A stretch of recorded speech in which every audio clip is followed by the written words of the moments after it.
Morning, everybody. Good morning, good morning, good morning. Hello to Heldy. Hello, Bailey. Hello, Jamie. Good morning, Janelle. Braden saying good morning, Christoph, to catch up on some episodes. Been enjoying the different topics. Appreciate that, Braden. We've got another fun one in store for you all today as we are going to be looking at an early look at the fifth-year player options for the class of 2021. I am just writing out the tweet for the show. So just give me a brief second there on that, and then we can get this show on the road. But I hope everybody's having a great start to their day. We've got a lot of research that has gone into the show. I have already gone through all 32 names and have kind of put my opinion out there on where we would be leaning with said players. And so we will go through all of that here in just a second. But a good morning to you all. Let me just get this tweet finalized and we can get the show on the road.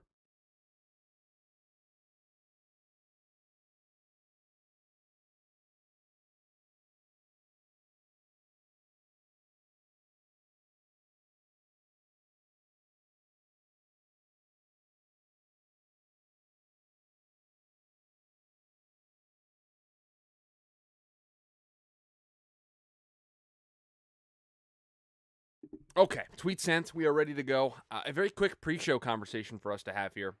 And I'll go to the full video screen for everybody here. This morning, I've been working ahead, and I this morning put together the power rankings for tomorrow's show, just based off of the numbers. So I inputted all of the data from the positional ranking series over the last couple of weeks, and it was all in there. I ran all the math, and I sorted it. And I just put together the spreadsheet of a power rankings 1 through 32 of how we feel about the teams going into the 2022 season, purely based on what their average was.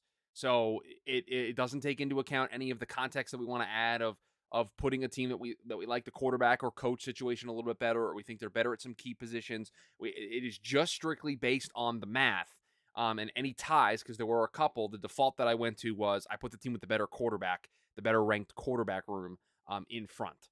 And so there were a couple of ties that played out that way. So the numbers are all done. It's 1 through 32. I've got that list, and then I'm going to take that list and put together my own personal list and make some changes based on how I feel about the teams, and that'll be for tomorrow's show. But I did do the numbers this morning. I ran the numbers, and there's some interesting teams that found themselves pretty high up on the list, and I think there's some interesting candidates for teams that were lower on the list that will get moved around here when we do the show tomorrow. Taylor B says, I can't listen live today, but both Jaguars will get the tag.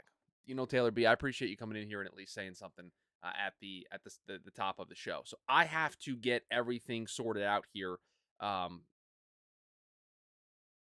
a spreadsheet perspective, just so you guys can see all of this. So just give me a second so I can do that, because I have the full screen for us for today's show, and I want to be able to share that with everybody.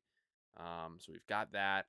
I'm going to put this down here, which is the numbers from last year from overthecap.com.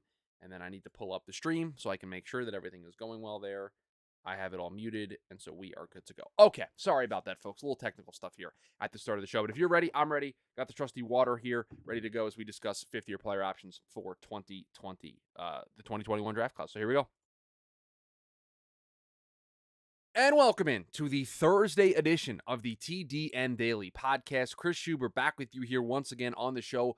Hope everybody is having a fantastic start to their Thursday. We've got another fun one in store for you here today on the show. An early look, an early preview at the fifth-year player option decisions for the 2021 NFL draft class. An early sneak preview, because after the end of the 2023-2024 regular season, the 2021 draft class first rounders are up for their fifth-year options to be either accepted or declined. And so we're going to take an early look about how teams might already feel about these fifth-year player options going into the season, what players maybe need to prove a little bit more, what players are on a already good track to get their options picked up, and which players are, I think, slam dunk. The teams would pick them up right now if they could, if that was allowed. So we have all of that for you here today on the show. But before we start diving into the specifics on the 2021 NFL draft class, the fifth-year options, I wanted to share with everybody the context and some historical context to this. And so I looked at the last two seasons. Don't want to go too far back, but I went through the last two seasons. And here's what has occurred over the last two seasons to give us a base of what maybe we can expect when we do this thought exercise. So last year in 2020, this past offseason, the 2020 first-rounders were the class that was up. 12 had their fifth-year options picked up. That works out to 37.5%. 15 had their options declined. That's 46.88%. One was extended, that being Jordan Love, 3.13%. And 4 were waived, retired. They went into the bucket of they weren't on the team to be able to have the option picked up or declined, 12.5%. In 2019, the year before that, we had 19 first-rounders have their options picked up, 59.4%. 9 were declined, 28.13%. 5 were extended, 15.63%. And again, another 4 in that waived retired bucket at 12.5%. So a kind of mixed bag when you just look at the last 2 seasons of what this has looked like, where you had the majority or the plurality in 2020 being a decline, 46.8%. But then it was a majority in 2019 when 59.4% got their options picked up. And if you throw in the 5 that were extended, that's 24 players from the 2019 draft class that stayed with the team that they were currently on, whether having by way of having their option picked up or having a contract extension. So kind of a mixed bag over the 2 seasons of what was the prevailing conclusion, whether the options were picked up or not. So we take all of that information, all of that context of what it was over the last 2 seasons, and we go in to looking at this through the lens of the 2021 NFL Draft. And I will tell you, I created a bit of a formula for us here on the show today. I have all 32 picks listed 1 through 32 on my Google Doc here. And I have highlighted in green the players that I think right now, as we sit here on June 22nd, are slam dunk, no doubt, absolutely 100% the team would pick up the 5th-year option. There's nothing that the player needs to prove in 2023. They are going to have their option picked up. Then we have the next tier, which is, I think, a player that is on track to have their option picked up for 2023. And I have those players classified with a yellow highlighter. Then we get into the orange highlight, which is a player that I don't think their 5th-year option is going to be outright rejected right now, but they're on a path for it to be outright rejected. So they have work to do in order to have the 5th-year option picked up. And then we have the tier, which is the red highlight of their 5th-year option is not going to be picked up in any capacity. And I will tell you that there are, as of this moment, and you guys know what we do here, we're going to go through the list, and then we're going to have the debate. I have 3 players that fall into that tier. So 3 players right now, I think, as of this moment, are slam dunk. They're not going to have their 5th-year options picked up. I think everybody else is either getting their option picked up or you can make a case for their option to be picked up here at some point. So if you guys are ready, and the podcast audience I know is ready because they're listening to this on demand. The YouTube audience, I'm speaking to you on this one. If you're ready, then we can go ahead and get this started. And we can start with the easiest thing of all time, and that is the Jacksonville Jaguars quarterback, Trevor Lawrence, here with the number 1 overall pick. This one's highlighted in green. The 5th-year option for Trevor Lawrence is absolutely going to be picked up at the end of the 2023 season. Trevor Lawrence is a franchise quarterback that the Jacksonville Jaguars are building around. It feels pretty obvious to me that the Jacksonville Jaguars are going to be picking up the 5th-year option for Trevor Lawrence. If anybody would like to sidebar the show and have a complete separate conversation about convincing me otherwise, please go ahead. But I do not think that is going to... I don't think we're going to have that conversation. Bailey off the top rope already today. A franchise quarterback that is only slightly better than Jared Goff. We're not doing this. We're not doing this, Bailey. We are not sidebarring the show in that regard. But the 5th-year option for Trevor Lawrence, absolutely going to get picked up. We've got the New York Jets at number 2 with Zach Wilson. I have this one in red. I do not see a scenario where the Jets are going to pick up the 5th-year option for Zach Wilson. Last year, the 5th-year option for this last class, the basic tag, which is what I think Zach would fall into. He would either fall into the basic or the playtime. And he might get to playtime, but he's been injured a bunch. I don't know if he would get there. I'd have to run the math. But just the basic would be $20.2 million. That's what it was last year. And the playtime was $23.1 million. The Jets are not going to pick up a 5th-year option to pay a backup quarterback $20+ million when they have Aaron Rodgers on the books. So I know there's been a lot of talk about Zach Wilson's future being very bright in New York. It's just certainly not going to be with the 5th-year option being picked up by the New York Jets. So I think they decline that one. So I do not think they pick up a $20 million plus option on Zach Wilson. At number 3, you've got San Francisco's quarterback Trey Lance. And I have this one highlighted in orange. And for those following along, the key with Orange is I think they're on the track for their option to be declined. And this would be a tough pill to swallow for the San Francisco 49ers because of how much the investment was into Trey Lance. But at some point, you have to not fall into the sunk cost fallacy here and make this problem worse. Because if Brock Purdy can come back here in 2023, and right now there's a lot of talk of him potentially starting week one, I'll believe it when I see it, but there's a lot of talk of him being able to come back maybe a little bit earlier than people think. If Brock Purdy comes back in 2023 and plays to a similar level than he did in 2022 when he was able to lead the 49ers on that great success in the regular season, was able to get them to they where they got to in the postseason.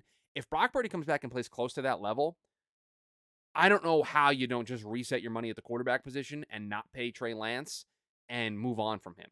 Now, maybe you pick up the option and trade him if you can find somebody that is willing to make that trade. I just think that would be a massive, massive risk on San Francisco part unless they know they have a dance partner. And so for me, this is a lean towards a no. Now, if Trey Lance plays a good portion of the season and plays really well, this can probably very quickly slide into the yellow, into the green. But as we sit here right now, I think Brock Purdy is going to be the starter for a decent chunk of the season based on all the reports that we've had. So I think they just move on here. Bailey says, Orange Red, I'm not convinced he's going to play this year at all. If you believe the report, he is their third choice. Yeah, and if he is their third choice, if you believe those reports, then this needs to be an orange tag for the moment, and it could potentially even be a red. Okay, I'm going to do this next tier in chunks. Picks 4 through 10. So tight end Kyle Pitts for the Falcons, wide receiver Jamar Chase for the Bengals, wide receiver Jalen Waddle for the Dolphins, Penei Sewell for the Lions, J.C. Horn and Patrick Surtain for the Panthers and Broncos, respectively, and Devonta Smith for the Philadelphia Eagles. 4 through 10, we all have them highlighted in the brightest green color that Google Docs will allow me to highlight in, where I can still see the text behind it. That is how highlighted green those next picks are, 4 through 10, and that their teams are going to pick up the fifth-year option for those players. I will hear anybody if they want to have a conversation about any of them, but these are slam dunks, and I want to spend time on the ones that I think are close and we can have debates on. These are obvious. I don't think there's a scenario where these teams are going to decline the fifth-year option for any of these players. You've got 3 of the top young wide receivers in the game in Jamar Chase, Jalen Waddle, and Devonta Smith. You have 2 of the best young corners in the game in Patrick Surtain and J.C. Horn. You have a unicorn at the position that he plays in Kyle Pitts, and Penei Sewell's a pretty decent offensive lineman at worst. So that 4 through 10, we're picking up the fifth-year options. There's nothing that those players need to do in 2023 to earn their fifth-year option. They've done it so far throughout the starts of their career, and I think some of these players are going to fall into the extension bucket when it comes to next season. Anyway, Jamar Chase probably being at the top of that list. So if everyone's good with that, we're going to continue to move on. Justin Fields, number 11. Bailey, I'm sorry. I apologize in advance for what I'm going to say here. But just know, I have the best of intentions. I have Justin Fields tagged as a yellow marking right now, which is on a path to get his option picked up, but not somebody I would put in the slam dunk bucket. And I think if he's healthy for an entire season and continues to do what he's done over the past 2 years of his career, then I think this is going to end up being a green slam dunk, no doubt. But I am hedging here a little bit by putting the yellow tag on him of him not playing as well, this being a new regime in there, and if he doesn't play well, they might try to move on from him at the end of the season. So I'm not going orange. I'm not going red. I'm going yellow because I think he is on a path. I do think he needs to do a little bit more this season, but I am kind of hedging against the idea that if he doesn't play well, the Bears might choose to move on from him, and so that's why I have him with the yellow tag. But again, I think he's currently on a pace to get there. Bailey says, makes sense. They have many pivots if he doesn't improve. I do believe in him, but they certainly have outs if they aren't 100% convinced. And Bailey, if this was the regime that drafted him in the first place, he would be a green tag for me. But because it's a different regime than the one that drafted him, and because I think we all agree that there needs to be more growth out of Justin Fields, I want to leave the out.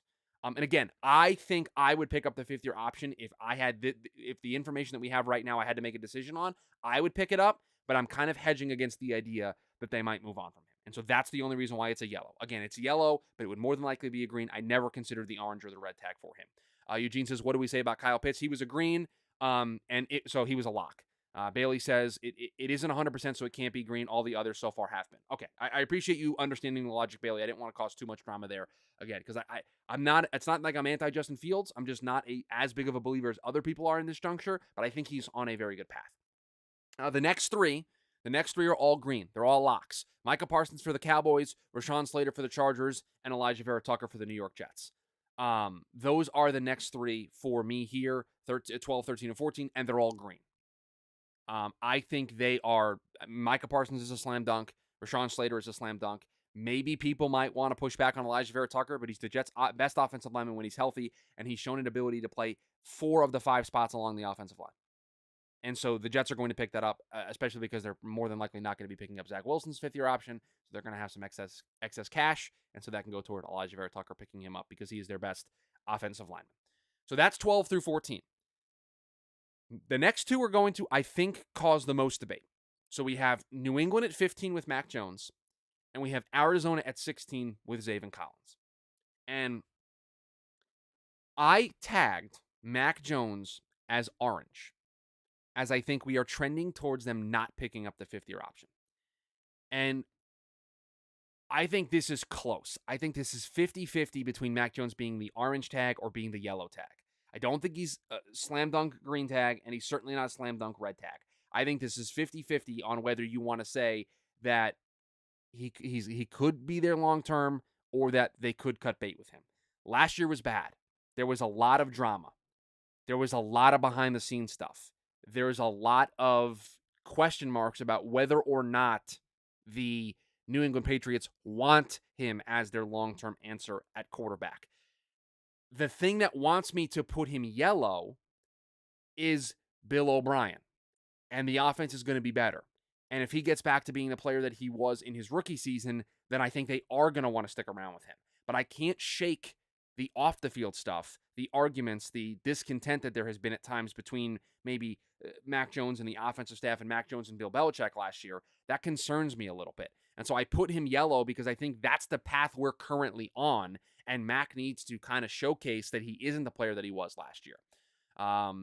Ben Stringer says the only problem with AVT is paying tackle 50-year price. Still would pick up the option, though. Yeah, I mean, all offensive linemen are grouped together for the 50-year tag, but I think the Jets view Elijah Vera Tucker as their best offensive lineman, so I would pick up the option and work out a long-term deal down the road. Bailey says, I think Mac Jones' play deserves yellow, but the behind-the-scenes rumbling of discontent makes me lean orange. Yeah, that's the problem I have here, and so I leaned orange.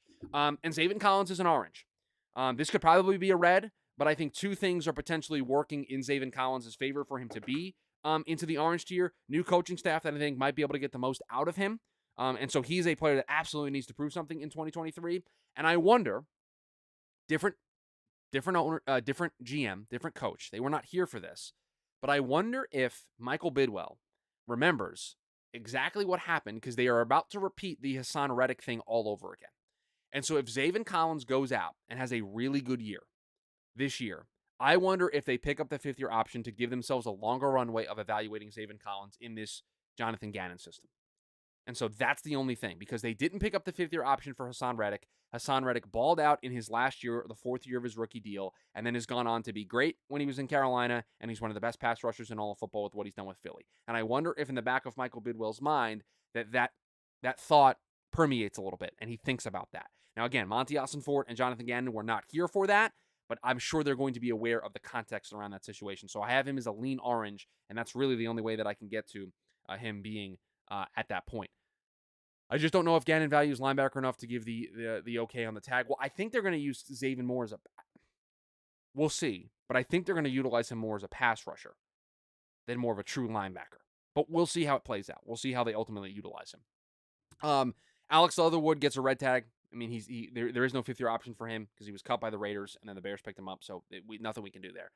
We've got Miami with Jalen Phillips at 18. I have that as a green tag. I think that's a slam dunk. I'm a huge Jalen Phillips fan. I think everybody on this show knows how much of a believer in Jalen Phillips I am, and that's tough for me to say as a Jets fan, but I love watching Jalen Phillips play football. I think it's no doubt that they're going to pick up this 5th-year option. I think he's their long-term answer at pass rush. Jamin Davis at 19 is interesting. I have this as a lean yellow. I thought he played well last year. I thought he was much improved over his rookie season. And so if he continues on that trajectory, he'll probably have his option picked up. But again, it's a linebacker tag. And so let's look at this. Isaiah Simmons last year got the playtime tag, which I'm pretty sure Jamin Davis would fall into unless he made a Pro Bowl this year. And that was 12.72 for last year. And so that's a hefty price for a guy. But if he plays better this year, that'll be 2 seasons of play where you feel pretty good about Jamin Davis. And so I think they'll pick up the 5th-year option for him at 19. So I'm going yellow with Jamin Davis for right now. Kadarius Toney at number 20. This might be one that surprised some people. I have orange for the moment here. They've got Sky Moore. They've got Marquez Valdez-Scantling. They've got Rashee Rice. Are you really going to pick up a 5th-year player option, which for him, the basic last year for wide receivers was $12.98 million. The playtime was $14.12. So somewhere in the $13 to $15 million range. And these are the numbers from last year. They change every year based on the way the dollars are allocated. It's based on the average of the highest salaries at the position over the past 5 years. And so this year's salaries will then get added to the number. So the numbers are going to be a little different next year, but I'm just using last year's as a frame of reference. I don't know. I don't know if I would pick up. I know they traded for him, and I know he played well for them last year in what they were able to accomplish in going to the Super Bowl, right? In the role that they had him in. But they've got Rashee Rice, who they drafted. They've got Sky Moore, who's probably going to take a jump this year. They've got Marquez Valdez-Scantling. They've got Travis Kelce. I mean, they've got a pretty decent wide receiver room pass catching option.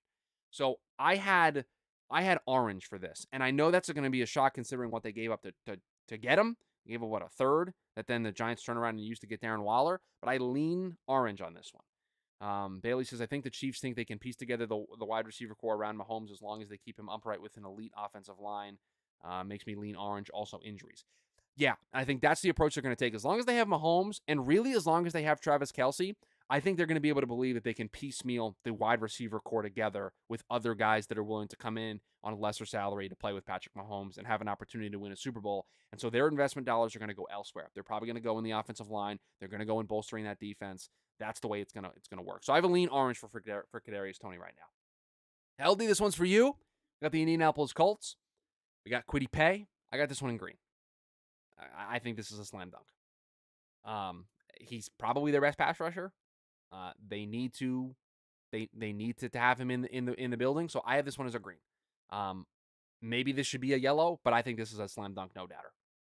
Heldy says, I say Colts pick up Quiddies. They can't afford to lose their only good edge rusher, but if he has a bad year, then it heads towards orange. Yeah, I have it green for right now. Maybe it should be yellow, but that's where I have it. Bailey says, I think it's yellow for Kwity. Okay, so this is the first time that you guys have fully disagreed with a choice that I've made in terms of a color. I can flip this to yellow. I can understand that argument. So I'll move it to yellow. I think it's close enough to where I think you're splitting hairs. Caleb Farley for Tennessee, I think this is a red. We just don't have a big enough sample size, and this was the risk. This was the risk that we all felt when Tennessee made the pick going into that draft class, right? It was, man, Caleb Farley, an impressive talent. You love that tape. That one good year that he had where he was just electric. You love the tape, but man, this injury profile is really bad. And if you're able to get him healthy, you're going to get a good player, but we worry about the injuries. And the injuries have kind of derailed Caleb Farley. And so I think this is a red. I don't think you can pick up the 5th-year option and the basic would be $11.5 million. I don't think you can pick that up for $11.5 million. I think you could very easily find a better corner if you need to replace Caleb Farley on the depth chart for $11.5 million or whatever it'll be next year. So that's a red for me. And I think it's a slam dunk red. Minnesota Christian Darrisaw. This is a slam dunk green. This is slam dunk, no doubt, no questions asked. The next two, Pittsburgh and Jacksonville, a pair of running backs, Najee Harris and Travis Etienne. I have these yellow. And the only reason why they're yellow is because I'm kind of hedging against the idea of, do you pick up a 5th-year option for a running back and pay him what that number will look like? Clyde Edwards-Hilaire's last year was $5.46 million. So this is a lean yellow. They're probably both green, if I'm being truly honest, but I kind of want to hedge a little bit. And so I have them both as yellow, but if the chat really wants me to move them to green, I can definitely do that. I don't feel strongly one way or the other. But I think they're both on a path to get them picked up. I just don't know if there is a slam dunk as the other players that we've talked about, right?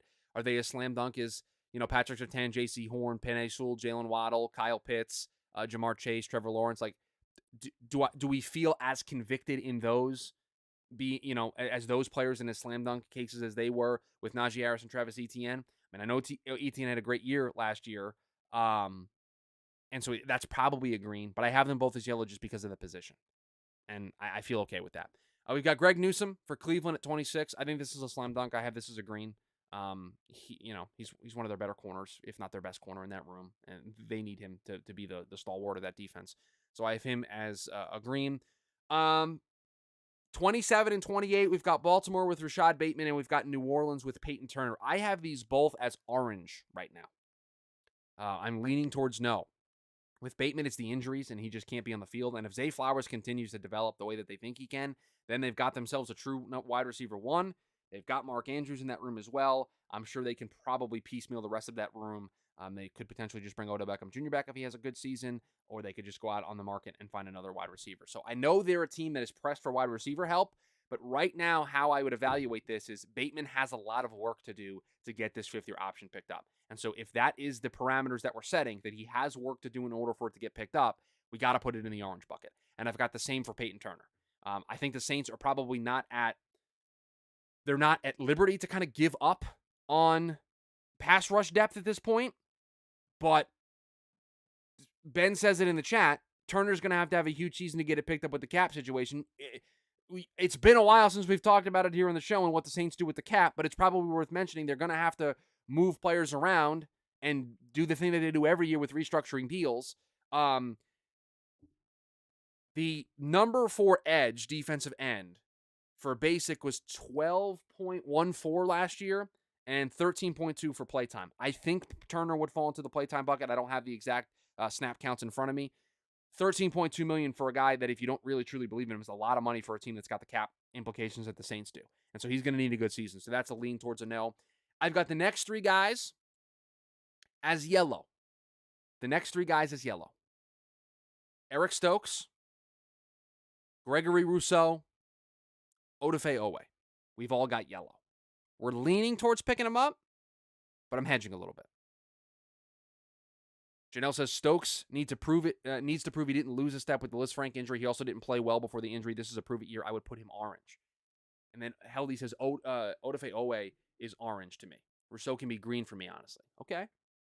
So we've got another vote for green for Gregory Rousseau. Okay, I was hedging a little bit. Rousseau is green. Okay, I was hedging. We can make him a slam dunk. I wasn't sure. He didn't, totally fall into that category, but okay, we've got another vote for Rousseau green. Okay, we'll make the change. So we're leaning orange for both Odafe and Stokes. All right, let's throw the last player in here. I got Joe Tryon-Trianka. I've got him as an orange for Tampa Bay. Do we agree with that? And then we can double back and work on Stokes and Owe, who you guys both want to make orange. Let me look at the depth chart for Baltimore here, because I think that's gonna make me convince myself of this for Baltimore. So I'm pulling up the depth chart. Give me a second here. Baltimore, they're in the AFC North. That's great. So look at this group. We've got David Ojabo. So if Ojabo has a good year,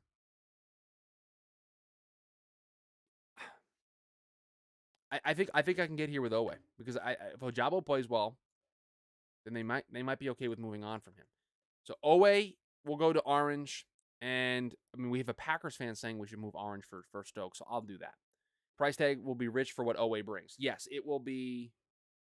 He's classified as a DN, so it was 12.1 for basic, 13.2 for playtime last year, so it'll be somewhere in that range, maybe a little bit more. And then for Stokes, let me just continue to look at this. Stokes for corner would be 11.5 for playtime and 11.5 for basic and 12.3 for playtime. And then we want to make Troyanka a yellow. Okay, you can convince me. I was not steadfast in any of these players at the back of this list. He does have a great opportunity, and if we want to give a nice pathway, if you want to give some credit to that, we can definitely do that. So okay, so we have now. Let me just do some math here. 1, 2, 3, 4, 5, 6, 7, 8, 9, 10, 11, 12, 13, 14. We have 15 locks for being picked up.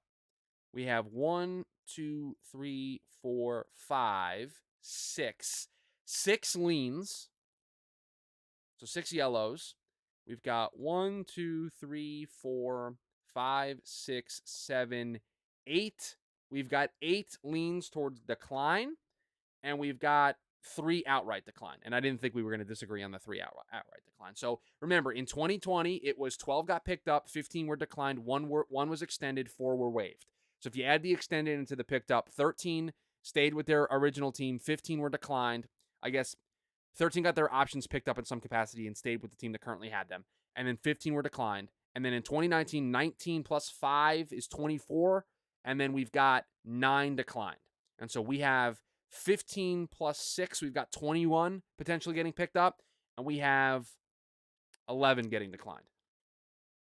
Tate says, I miss Zaven Collins. Where was he? We had Zaven Collins as an orange. So a lean towards not having his option picked up. That's where we have him going into the 2023 season. The scenario that I can kind of envision is if they don't want to repeat the Hassan Reddick situation, or if Zaven plays well this year under this Gannon system and they want to give themselves a little bit of a longer runway to evaluate him. Because I think what they don't want to do is they don't want to find themselves in a scenario where this year's kind of a building block year for Zaven under a new defense and plays okay, and then they don't pick up the 5th-year option because he just plays okay, and then in the last year of his deal, he just pulls a Hassan Reddick and plays really well, and then they once again look foolish for not picking up the 5th-year option. So I have it as a lean orange, but I can make a case for where they would pick it up, and so that's why it's not a hard and fast red. So there you have it, guys. The 2021 NFL Draft 5th-year player options show in the books. Not a ton of disagreement. I thought you guys would enjoy this show. I thought you guys would enjoy this conversation and the contextual data behind it of what the last couple of years have looked like and what these players need to do. What a great class, by the way, I think is what I've learned from this. With how many players that we had slam dunk cases for, this class has really impressed over the first couple of years of their career. Tate says, would be wild if they miss out on Reddick, Simmons, and Collins' best years. Yeah, I mean, and that's probably in the back of some members of the upper echelon of the Cardinals' brass minds. Monty Alsonfort and Jonathan Gannon weren't here for the Reddick situation, but Michael Bidwell was, and I'm certainly conscious of the idea of him thinking about it and not wanting to repeat that mistake and maybe bringing that up in conversations with Monty Alsonfort and Jonathan Gannon. So there you have it, this show in the books. We've got one more show for you this week here on the TDN Daily Show here on YouTube and in the podcast feed. We've got our power rankings, our first power rankings for the 2023 season. I've already crunched some of the numbers. All of the positional rankings numbers have been imported into the spreadsheet, and the math has been run, and I have put together the 1 through 32 just solely based on teams' average positional ranking grade 1 through 32. So the team that had the best average was up at 1, team with the worst average all the way down at 32. The tiebreaker, if teams had the same number, was who had the better quarterback room going into the 2023 season. And so we've got that list 1 through 32. I'm going to make some tweaks for my own personal list. We're going to present both lists on the show tomorrow and have a great conversation about it. So we hope that you come back and see us again tomorrow. In the meantime, please rate, review, subscribe to the podcast, share the podcast. Helps us out a ton, helps us continue to grow this show, and we are seeing in spades the growth of this show and the growth of this community week in and week out. And it's all thanks to you being a part of the show, sharing the show, and having a good time with us here on a daily basis. You can catch us live Monday through Friday, 11 a.m. Eastern Standard Time on the YouTube side of things, the Draft Network YouTube channel. We go live over there. You get to be a part of the show. You see me shout out all the people in the chat here with their comments, driving the show along, and so you can be a part of that conversation as well. You can also catch the show on demand if you can't join us live. I know a lot of people love to catch the video version afterwards. Just click the live tab on the Draft Network YouTube channel, and you'll be able to see us there as well. But I appreciate everybody making this show a part of their day. Hope everybody has a great rest of the Thursday. We'll talk to you all tomorrow. Can you break out that list by offense and defense? Sure, Janelle. I have not done that, but I can do that. The Rams are going to be 32. Sneak peek, Rams are going to be 32. Let me pull it up. It's on a different spreadsheet. Positional rankings. How about this? Do you guys want to guess the bottom 5? And I'll share the bottom 5 because I don't think the bottom 5 are that big of a deal. So let me scroll all the way down here. All right. So the bottom 5, I gotta. Those are the bottom 5. So I've got the bottom 5 highlighted, and I'll tell you the bottom 5, and I'll tell you their average ranking. Eugene says the Raiders, the Rams. Let some other people throw some guesses in the chat. Cardinals, Rams, Texans, Bucks. Cards, Bucks. Rams, Cardinals, Texans, Raiders, Bucks. Rams, Titans, Raiders, Cardinals, Bucks. No one's gotten all 5 in their guesses. So, all right. The team that it ranked 28th with a average positional ranking of a 21.36, the Houston Texans. The team 29th with an average positional ranking of a 22 on the nose, the Tennessee Titans. The team ranked 30th with an average positional ranking of 22.82, the Las Vegas Raiders. At 31, with a positional average score of a 24.36, the Los Angeles Rams. And a team in 32nd with a average positional ranking, and their average positional ranking being a 26, the Arizona Cardinals. Those are your bottom 5. Texans, Titans, Raiders, Rams, Cardinals. And the funny thing about this is the Titans at 29, they've got 2 groups inside the top 10. They've got running back and safety that got them into the top 10. Running back was, I think, 9th, and safety was 5th. And here they are sitting down here at 29. So imagine if they didn't have those groups. Would be not very good if they didn't have those groups. So those are your bottom 5.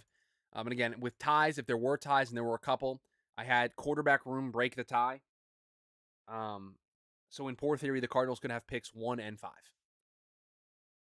Yeah, it is bad theory, but I understand what you're saying. Yes, they could have picks 1 and picks 5.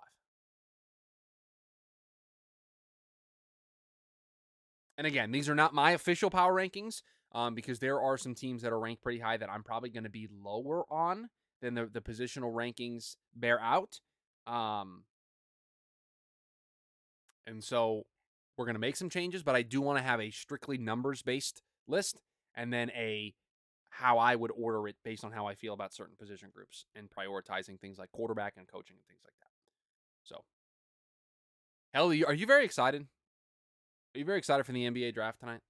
You clearly are very excited about the NBA draft.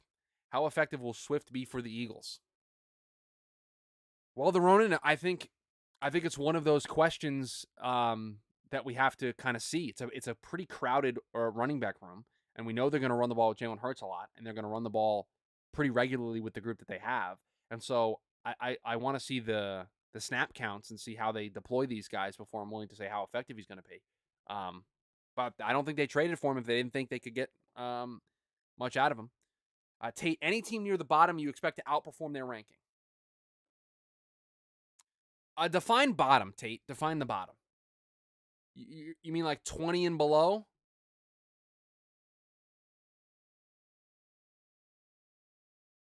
The Bucks will be towards the bottom, Ben. And the Bucks are towards the bottom already. They're just not in the bottom 5, but they will be in the bottom 3. Bottom 5, Bailey says. Bottom 8 to 10. I mean, in the bottom 5, no.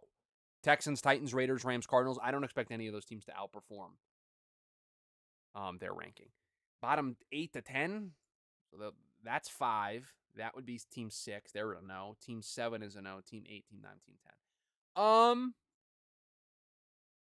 There are two teams. There are two teams I think in the bottom 8 to 10 that I could see not finishing at the bottom. What's the lowest ranking team that you could realistically see winning the Super Bowl?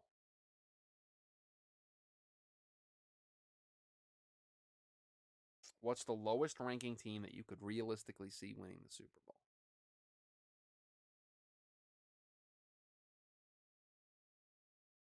Just based on the pure math, 21.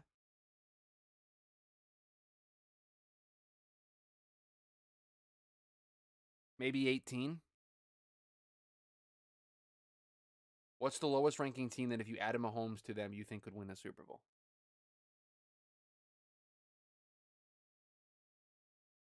25? Some of these rosters are bad. Maybe 29. Maybe the Titans. Beside the Lions are for real. The Lions rank pretty high so far. Tate, I think if the I don't think if the Cardinals added Mahomes, they would. I don't think they could win the Super Bowl. We did this on a takes on takes, Jamie and I. We combined the rosters of the Bucks and the Cardinals and asked ourselves if we could win if we could win a division, if we could make the playoffs, and we decided that we could ultimately win the NFC South. What's the highest ranking team you could see with the first pick outside of major injury?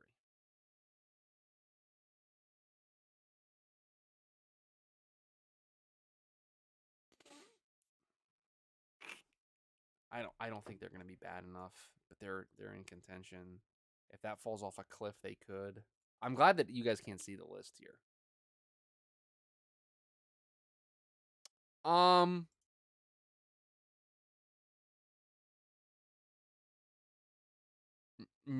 9? 14? The Ronin says biggest mystery team that you like to win a division. I like the Panthers.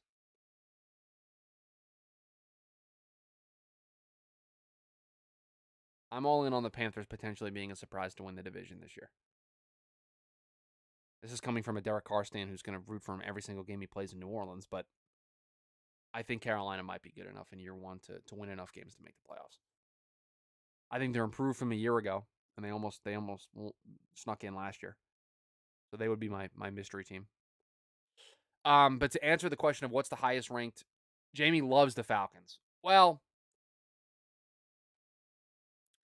the Falcons are not a bad pick either. I think those would be the two for me. Those would be the two. Just because I think the division's so winnable and it's so open. But to answer Ben's question of what's the highest ranking team you could see with the first pick outside of a major injury? 9, maybe 13 or 14. Those are teams that immediately stand out to me based on the numbers. Yeah, I mean the Falcons are going to go as far as Desmond Ritter's play takes them. Right, they're not going to throw the ball a ton, but when they do throw it, he needs to be effective. And I don't love the supporting cast that they've given him in terms of pass catchers. I mean, we had the wide receiver group for the Falcons in the bottom 3. Which division will produce the most playoff teams in either conference? You're going to get 2 from the AFC East. You're going to get 2 from the North. You might get 2 from the West. That's 6. You're only going to get 1 from the South. For the NFC, NFC is going to get you. The NFC East got 3 last year. It might be the NFC East again. NFC North is probably 1 or 2. NFC South might be just 1, probably just 1. And NFC West might be 1 or 2. I'll go the NFC East. Just because I think there's going to be more open spots in the NFC wildcard picture than in the AFC wildcard picture. And I think it's just going to be easier to sneak in with a worse record in the NFC than it is in the AFC. Ritter is the new Tannehill. Need the defense to step up with new additions. They certainly invested a ton on defense. They added a prolific offensive weapon in Bijan Robinson. They've got Tyler Algier. They've got Cordarrelle Patterson. They've got Drake London. They've got Kyle Pitts. I think they've got a really good offensive line. Where do we rank their offensive line? I got to scroll all the way up here. This is one of the early ones that we did. I think we had them as a top 10 group, right? We had them 7th. So they've got a pretty good offensive line. Got to run Chris Great, y'all. Thanks, Bailey. Appreciate you being here. Decent offensive line. I think their defense has improved.